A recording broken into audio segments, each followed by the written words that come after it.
अगर आपको खाने के बाद में सीने में जलन होती है, आपको खाने के बाद आपको मतली, नौजिया या फिर वॉमिटिंग की कैफियत होती है, या फिर अगर आपको खट्टी डकारें आती हैं, ये तमाम जो मैंने आपको साइंस बताए हैं, सिम्टम्स बताए हैं, ये आपको खाने के बाद में होते हैं और बहुत अरसे से हो रहे हैं, तो तब आपको हार्ट बर्न का इशू है। हार्ट बर्न में क्या क्या रीजंस हो सकती हैं और किस तरीके से उसको ट्रीट किया जाता है, ये मैं तमाम आज की इस वीडियो में बताने वाली हूँ। मैं डॉक्टर मरियम मुनीर रहमत क्लिनिक विद सिबलिंग के प्लेटफॉर्म से आपके लिए ऐसी हेल्थ रिलेटेड वीडियोस लाती रहती हूँ।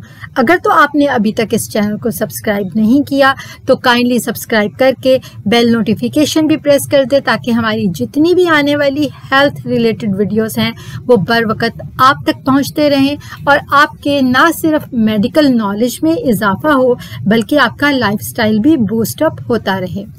बढ़ते हैं इस वीडियो में। मैंने जिक्र किया था कि हार्ट बर्न की रीजंस क्या होती हैं। अगर तो आपको तली हुई चीज़ें खाने का शौक है, ये नंबर 1 के ऊपर मैं आपको बात बता रही हूँ। तली हुई चीज़ों के अंदर अगर मैं आपको चंद चीदा चीज़ों के बारे में बताऊँ, समोसे, पकौड़े, जलेबियाँ, नमक पारे, उसके अलावा आपकी जो बेकरी आइटम्स आती हैं जिसके अंदर आपकी पेस्ट्रीज, बिस्किट्स आते हैं, उसके अलावा और बहुत ऐसी चीज़ें हैं जो कि आपके जो घी या फिर उसके अंदर बहुत ज़्यादा मक्खन इस्तेमाल किया जाता है, तो तब आपको हार्ट बर्न का इशू हो सकता है। और अगर तो आप रिपीटेडली, कॉन्टीन्यूसली आप रोज़ाना की बुनियाद के ऊपर ये चीज़ें खा रहे हैं, तो तब तो डेफिनेटली आपको सीने की जलन बढ़ रही होगी, ये किसी तरह भी सेटल नहीं हो रही होगी। ये हो गया नंबर 1 के ऊपर। नंबर 2 के ऊपर आता है कि अगर आपने कोई कोला ड्रिंक्स पीते हैं, सॉफ्ट ड्रिंक्स आपको पीने की आदत है, जिसमें ये रंग बिरंगे जो मशरूबात आ जाते हैं जो कि कैंड ड्रिंक्स होते हैं, और जो आप फ्रेश फ्रूट्स के अलावा जो आप बाज़ार में जाके जितने भी डिब्बे होते हैं उनके अंदर जितने भी प्रिजर्व्ड होते हैं जूसेस आप वो इस्तेमाल करते हैं, तो तब भी डेफिनेटली आपको हार्ट बर्न का इशू है, क्योंकि ऐसी सूरत के अंदर आपके गैस्ट्रिक जूसेस बहुत ज़्यादा बढ़ते हैं, बहुत ज़्यादा बनने की टेंडेंसी होती है, जिसकी वजह से आपको हार्ट बर्न का इशू हो सकता है। साथ में नेक्स्ट नंबर पे आता है कि अगर तो आपकी फिज़िकल एक्टिविटी नहीं है, आपकी सीडेंट्री लाइफस्टाइल है, आप सुबह अगर जॉब करते हैं, ऑफिस जाते हैं, तो वहाँ पे आप बैठे बैठे आप सारा दिन गुजार देते हैं। आप अगर कहीं पे स्कूल या कॉलेज जा रहे हैं, तालिब इल्म है, तो ज़्यादा आप प्रेफर करते हैं कि आप चेयर्स के ऊपर बैठना, जब आपके लेक्चर्स ख़त्म हो जाते हैं तो तब आप बाहर प्लॉट्स के अंदर आप चलना फिरना प्रेफर नहीं करते, आप कहीं पे जाके फिर बैठ जाते हैं बेंचेस के ऊपर, तो तब भी आपको ये मसला हो सकता है। आपकी एज ग्रुप चाहे कोई भी हो, आपका जेंडर चाहे कोई भी हो। एक और है इसकी रीज़न कि अगर तो आप ओबीस हैं, आपका वज़न बढ़ा हुआ है और आप अपने वज़न को कंट्रोल नहीं कर रहे, खाने पीने के आप इतने ज़्यादा शौकीन हैं कि आप दिन ब दिन आप अपने ऊपर चर्बी चढ़ाते जा रहे हैं, तो तब भी आपको ये इशू हो सकता है। अगर आपको रात को सोने से पहले कोई फिज़िकल एक्टिविटी करने की आदत नहीं है, आप लेट नाइट खाना खाते हैं और लेट नाइट खाना खाने के बाद आप बिस्तर के ऊपर जाके लेट जाते हैं सोने के लिए और फिर आप मोबाइल के ऊपर स्क्रॉलिंग शुरू कर देते हैं, तो तब भी आपको हार्ट बर्न का इशू हो सकता है, क्योंकि आपका खाना हज़म नहीं सही से होता, और जब खाना हज़म नहीं होगा और आप साथ में लेट जाएंगे तो तब उसकी टेंडेंसी होती है कि एसिड रिफ्लक्स या एसिड पेप्टिक डिजीज़ का इश्यूज़ आपको हो जाएं। ये मैंने आपको कुछ पॉइंट्स बताए हैं, कुछ वजूहात बताई हैं कि जिनकी वजह से एसिड आपको रिफ्लक्स हो सकता है या आपको हार्ट बर्न का इशू हो सकता है।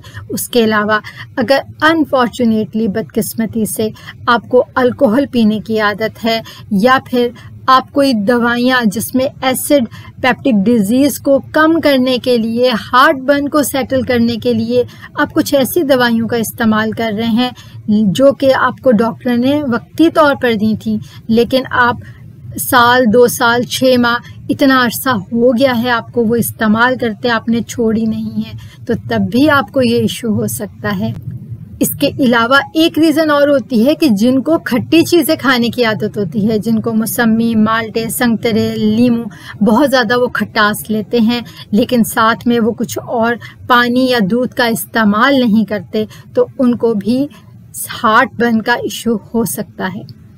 अब बात हम करते हैं कि किस तरीके से इसको सेटल करना है। सबसे पहले आ जाती हैं कि आपने अपने लाइफस्टाइल को मैनेज करना है। आप अपनी लाइफस्टाइल को मैनेज करने से, लाइफस्टाइल जितनी भी मॉडिफिकेशन है उसको करेंगे, तो तब आपका ये जो हार्ट बर्न का इशू है ये बहुत हद तक बेहतर हो जाएगा। उस लाइफस्टाइल मॉडिफिकेशंस के अंदर क्या आता है? सबसे पहले आपने जितनी भी तली हुई चीज़ें आप खाते हैं उनको आपने अपनी डाइट में कम से कम करना है।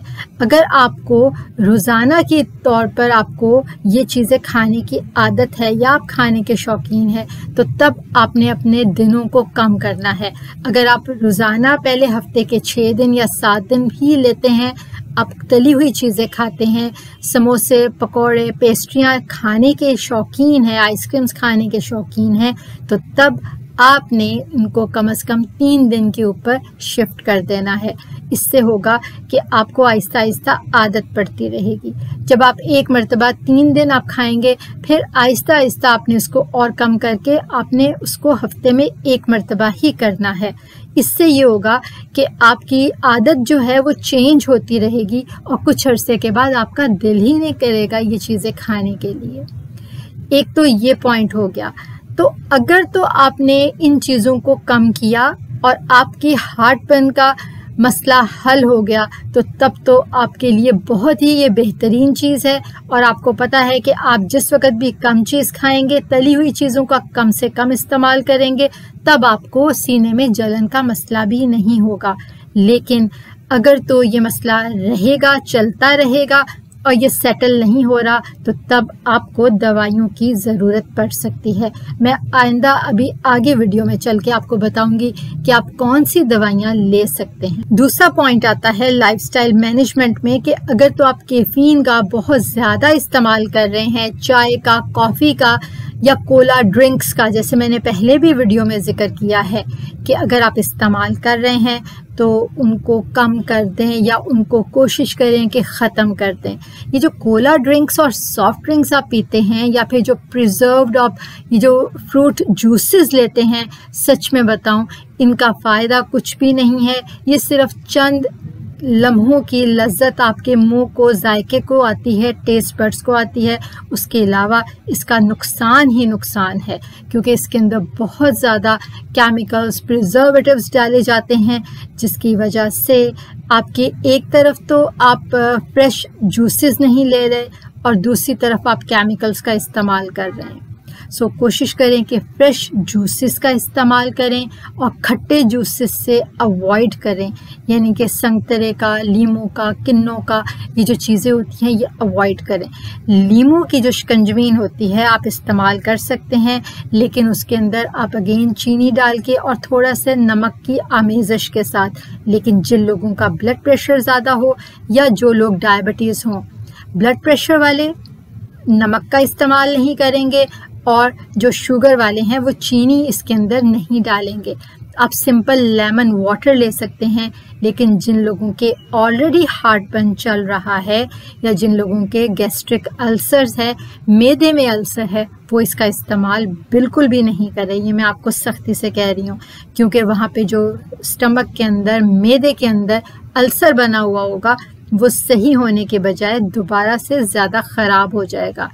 और अगर मैं आपसे ये कहूँ कि आप नींबू पानी के साथ या लेमन वाटर के साथ आप उस अल्सर के ऊपर आप नमक छिड़कने का काम कर रहे हैं, तो ये कोई गलत बात नहीं है। सो इसको अवॉइड कीजिए।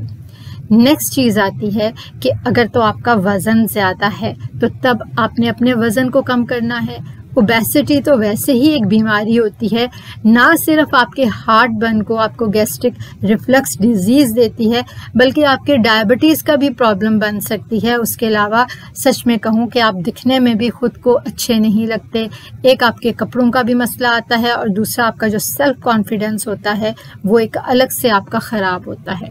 कपड़ों का आपको आए दिन कपड़े छोटे हो रहे होते हैं, आपकी जितनी भी वार्डरोब होती है आपको उसको चेंज करना पड़ता है।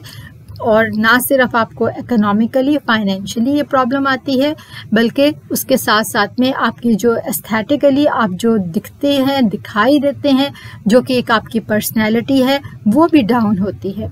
सो आपने क्यों इतना ज़्यादा खाना, उतना ही खाइए कि जितना हज़म हो जाए, जो आपके जीने के लिए ठीक हो, सही हो, सेहतमंद हो। मैं बात करूंगी सीडेंट्री लाइफस्टाइल के ऊपर।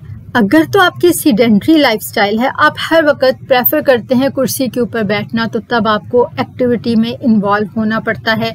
चाहे आप शाम के वक्त आप कोई एक्टिविटी किसी पार्क में चले जाएं, आप किसी जिम को ज्वाइन कर ले। अगर आप जिम को अफोर्ड नहीं कर सकते, उनकी जो फीसें होती हैं वो आप नहीं दे सकते, तो तब आप किसी लोकल पार्क के अंदर जा सकते हैं। अगर वो भी नहीं आप जाना चाह रहे, तो तब आप घर के अंदर, अपने सहन के अंदर या अपने छत के अंदर आप पीडोमीटर के साथ, स्टेप काउंटिंग के साथ आप इसको मैनेज कर सकते हैं, अपनी लाइफस्टाइल को एक्टिव कर सकते हैं। ये बहुत इम्पॉर्टेंट चीज़ है जो कि बहुत लोग इग्नोर कर देते हैं। इसलिए अगर तो आपकी अभी तक सीडेंट्री लाइफस्टाइल चल रही है और आप हर वक्त बिस्तर के ऊपर पड़े रहना पसंद करते हैं, लेटे रहना पसंद करते हैं, आप कुर्सी के ऊपर बैठ के ही सारे काम परफॉर्म करते हैं, तो तब आपको ये प्रॉब्लम है ओबेसिटी की। आपका वज़न बढ़ रहा है, उसके साथ में आपके जो लेज़ीनेस है वो भी बढ़ती जा रही है। सो ये जो चीज़ें होती हैं ये डेफिनेटली आपकी पर्सनालिटी को भी डाउन करती हैं। नेक्स्ट आ जाता है कि अगर आप मील लेते हैं, बहुत लार्ज मील्स एक ही टाइम पे प्लेट भर के खाना खाते हैं, तो तब आपने अपने मील्स को छोटे छोटे हिस्सों में डिवाइड करना है। आपने एक मर्तबा पूरी प्लेट भर के नहीं खाना, उसको डिवाइड करें छोटे छोटे मील्स के अंदर। 3 मील्स आप ले सकते हैं बहुत इजीली, लेकिन आप उसको 4 से 5 मील्स में भी डिवाइड कर सकते हैं। ये आपकी अपनी कन्वीनियंसी के ऊपर होता है, आपकी अपनी चॉइस के ऊपर होता है और आपकी अपनी फिजिबिलिटी के ऊपर होता है। ये मैंने आपको चीज़ें बताई हैं लाइफस्टाइल मैनेजमेंट के बारे में, लेकिन अगर उसके बावजूद भी आपका ये मसला हल नहीं हो रहा, तो तब आपको मेडिकेशंस लेनी पड़ती हैं।